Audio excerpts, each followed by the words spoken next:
लाखों का चावल घोटाला मामले को लेकर केसला के नवनिर्वाचित सरपंच अंबिका यादव ग्रामीणों के साथ मिलकर जिस उम्मीद से गांव के मुखिया बनाया, उसी विश्वास पर खरा उतरने के लिए गांव की हर समस्याओं में आम नागरिकों के बीच में जाकर समस्याओं का निराकरण कराने हर संभव प्रयास कर रही है।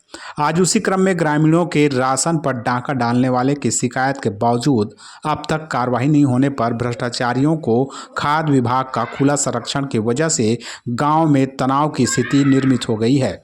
जिन बातों को लेकर के नाराज ग्रामवासियों के साथ में नवनिर्वाचित सरपंच ने शिकायत लेकर दर्जनों ग्रामीणों के साथ में कलेक्ट्रेट में अपनी गाँव की राशन दुकान की समस्या को लेकर लिखित आग्रह पत्र देकर जल्द से जल्द उचित कानूनी कार्रवाई कर दोषी संचालक पर कड़ी कार्रवाई करते हुए ग्रामीणों को राशन उपलब्ध कराने की बात को स्पष्ट लिखकर न्याय की गुहार लगाई है। ग्रामीणों के साथ में नवनियुक्त सरपंच उप सरपंच ने ग्रामीणों के साथ मिलकर न्याय की उम्मीद लगाई, साथ उचित कार्यवाही नहीं होने पर कलेक्ट्रेट का घेराव करने की भी बात कह दी। अभी अब देखने वाली बात यह होगी कि कलेक्ट्रेट साहब इस मामले को लेकर संज्ञान लेते हैं या फिर सिर्फ मामला बनाकर रफा दफा कर देते हैं। गौरतलब होगी यह पूरा मामला छत्तीसगढ़ के जांजगीर चांपा जिले के नवागढ़ जनपद क्षेत्र अंतर्गत आने वाले ग्राम पंचायत केसला का है, जहां सरकार की महत्वपूर्ण योजना सरकारी उचित मूल्य की दुकान पर लाखों रुपये का चावल घोटाला का मामला सामने आया है। बताया जा रहा है कि यह घोटाला वर्ष 2021-22 की है, जहां पीडीएस दुकान में एक माह के चावल के गबन से जुड़ा हुआ है। लोगों का आरोप है कि शिकायतों के बावजूद भी अब तक कोई ठोस कार्रवाई नहीं होना विभागीय अधिकारियों एवं संचालक के मध्य साठगांठ जैसे गंभीर सवाल ग्रामीणों के मन में आने लगा है। क्या ऐसा है जिनकी वजह से संचालक समूह पर जांच उपरांत उचित कानूनी कार्रवाई भी नहीं किया जा रहा?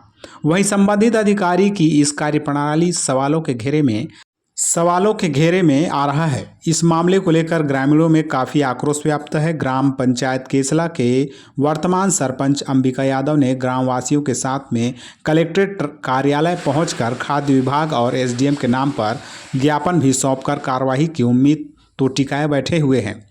उन्होंने मामले की तत्काल उचित जांच कर दोषियों पर सख्त कार्रवाई की भी मांग की है। सरपंच ने बताया कि 3 साल गुजर जाने के बावजूद भी ग्रामीणों को 1 माह का राशन नहीं मिल पाया है, जिससे ग्रामीण बेहद परेशान है। बताया पूर्व में भी इस मामले को लेकर कई बार शिकायतें की जा चुकी है, परंतु संबंधित अधिकारी खानापूर्ति कर मामले को ठंडे बस्ते में डालते नजर आ रहे हैं। दूसरी ओर जब मीडिया से खाद्य विभाग के अधिकारियों से इस तरीके के संबंध में उनकी प्रतिक्रिया जाननी चाहिए तो उन्होंने बयान देने से परहेज कर दिया। इस संदेह और गहराता जा रहा है। वहीं विभागीय अधिकारियों की भूमिका भी इस घोटाले में संदिग्ध नजर आ रही है।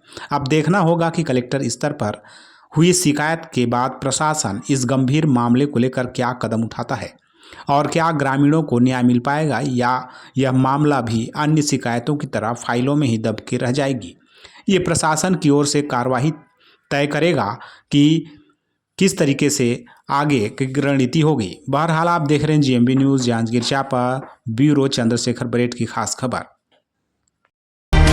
मैं अंबिका यादव ग्राम केसला से। हमारे ग्राम पंचायत में चावल का जो घोटाला हुआ है इसके विषय में 2021-2022 के घोटाला है, अभी तक उसमें कोई कार्रवाई नहीं हुआ है। इसीलिए हम लोग कलेक्टर साहब के पास आए हैं। उनसे निवेदन है कि जो घोटाला हुआ है उसमें कार्रवाई करें। मैं केसला ग्राम पंचायत से उप सरपंच मनोहर लाल केवट अभी कलेक्टर साहब के पास आवेदन लेकर आए हैं कि हमारे ग्राम पंचायत में लगभग 2021-22 से चावल वितरण में संदिग्धता पाई गई है और 1 माह का पूर्व हम लोग का चावल जो वितरण है वो 1 माह पीछे चल रही है। कलेक्टर से यह अनुरोध है कि इस चावल में जो गड़बड़ी है उसके खिलाफ उचित कार्रवाई करें और समस्त ग्रामवासी को न्याय दिलाएं। अगर मामले में जल्द कार्रवाई नहीं हो रहेगी तो आगे चल के हम लोग पूरे गाँव के जितने भी समस्त नागरिक हैं सभी मिल के कलेक्टर ऑफिस का घेराव करेंगे और इस संबंध में जितने जल्दी हो हमारे चावल का वितरण करवाएंगे।